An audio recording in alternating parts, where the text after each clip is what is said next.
Hello everyone and welcome to the cloud interpretation. आज मैं आपको रिप्लाई 1988 का एपिसोड 3 एक्सप्लेन करूंगी, पर उससे पहले अगर आपने बाकी के एपिसोड्स नहीं देखे हैं इसी सीरीज के तो please check them in description box. Now without wasting further time let's march towards the episode.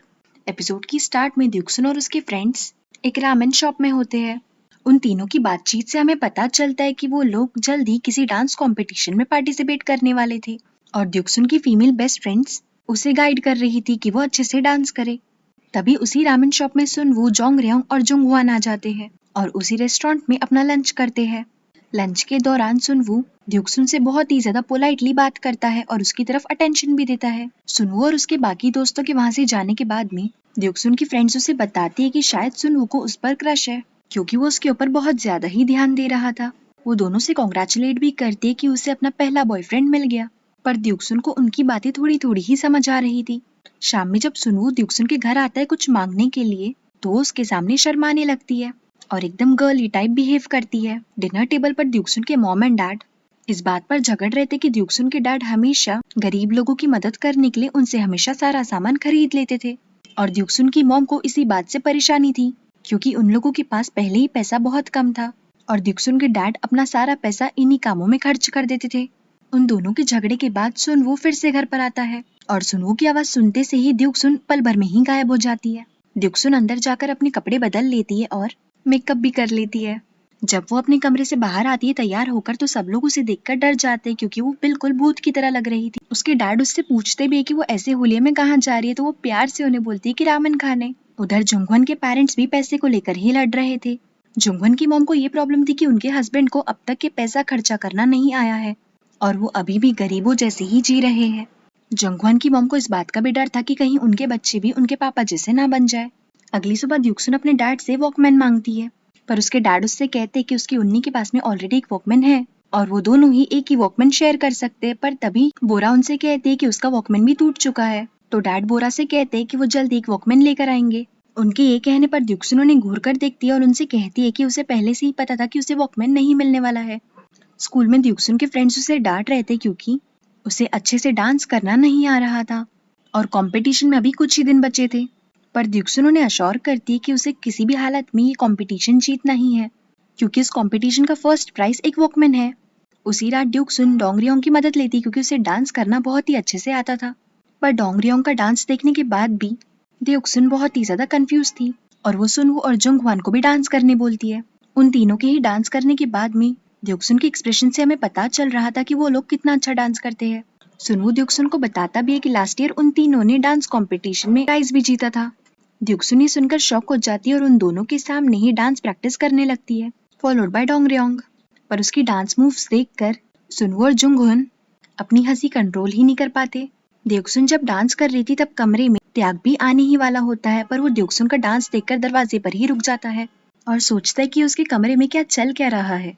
द्यूक्सुन का डांस खत्म होने के बाद में सब लोग उसे बताते हैं कि वो कितनी भयानक डांसर है और ये भी सोचते हैं कि इस टॉर्चर से जाने से अच्छा है कि वो लोग खुद ही पैसे जमा करके द्यूक्सुन के लिए एक वॉकमैन खरीद ले। बाद में वो सभी दोस्त मिलकर रामेन खाते हैं। तभी त्याग उन सब से उनकी स्कूल ट्रिप के बारे में पूछता है। जुंगवन उससे कहता भी है कि तुम जेलस हो ना क्योंकि तुमने स्कूल छोड़ दिया, पर त्याग इस बात पर कोई जवाब नहीं देता।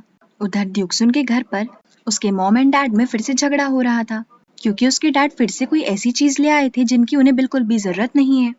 द्यूक्सुन की मॉम को इस बात का भी टेंशन था कि कल द्यूक्सुन की ओवरनाइट ट्रिप है उसके स्कूलमेट्स के साथ और उनके पास द्यूक्सुन को देने के लिए थोड़े से भी पैसे नहीं है। पैसे की तंगी होने की वजह से द्यूक्सुन की मॉम जंगवन की मॉम से थोड़े पैसों की मदद मांगने जाती है, पर उनके घर जाकर वो पैसों की बात कर ही नहीं पाती है और उनके घर से खाली हाथ ही लौट आती है। घर के बाहर द्यूक्सुन देखती है कि नोयुल के पास में बहुत सारे पैसे हैं।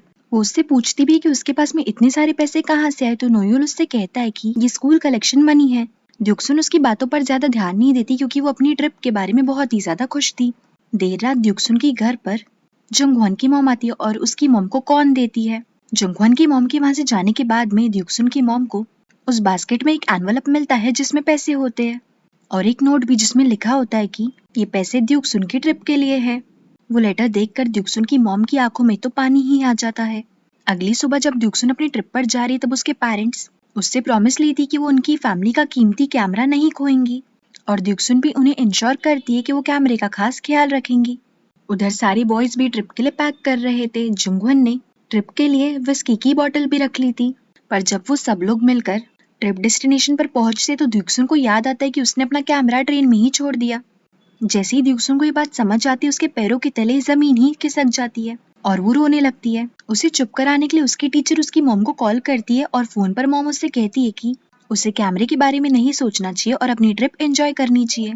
द्यूक्सुन को इस बात की खुशी थी कि उसकी मॉम ने उसे नहीं डांटा, पर उस बेचारी को क्या पता था उसका घर पर जाकर क्या हश्र होगा। Anyway, getting back to the scene, द्यूक्सुन के घर पर उसकी मॉम का दिन कुछ खास नहीं जा रहा था क्योंकि उन्हें नोएल के स्कूल से भी कॉल आया था कि वो अपने क्लासमेट्स को कुछ सामान बेच रहा है उसकी क्लास टीचर के अकॉर्डिंग, क्योंकि उसे अपनी गर्लफ्रेंड को बाहर लेकर जाना है। ओह, तो अब समझ आया नोएल के पास इतना सारा पैसा कहाँ से आया। द्यूक्सुन के डैड के घर लौटने पर उसकी मॉम उन्हें नोएल के स्कूल भेजती है ताकि वो उसकी टीचर से बात कर सके। उधर द्यूक्सुन के फ्रेंड्स का ट्रिप पर एक छोटा सा एक्सीडेंट हो जाता है और उनके हाथ और पैर फ्रैक्चर हो जाते हैं। द्यूक्सुन अपनी टीचर से भी पूछती कि अभी कंपटीशन का क्या होगा, तो टीचर उससे कहती कि शायद उसे अकेले ही परफॉर्म करना पड़ेगा। अगले दिन द्योक्सुन उसी जगह पर खड़ी रहती है जहाँ पर सुनवू, डोंगरियोंग और जंगहुआन की बस थी। तभी जुनहुआंग उसे देखता है और अपनी अल्कोहल की बोतल उसे दे देता है क्योंकि उनके बैग्स चेक हो रहे थे।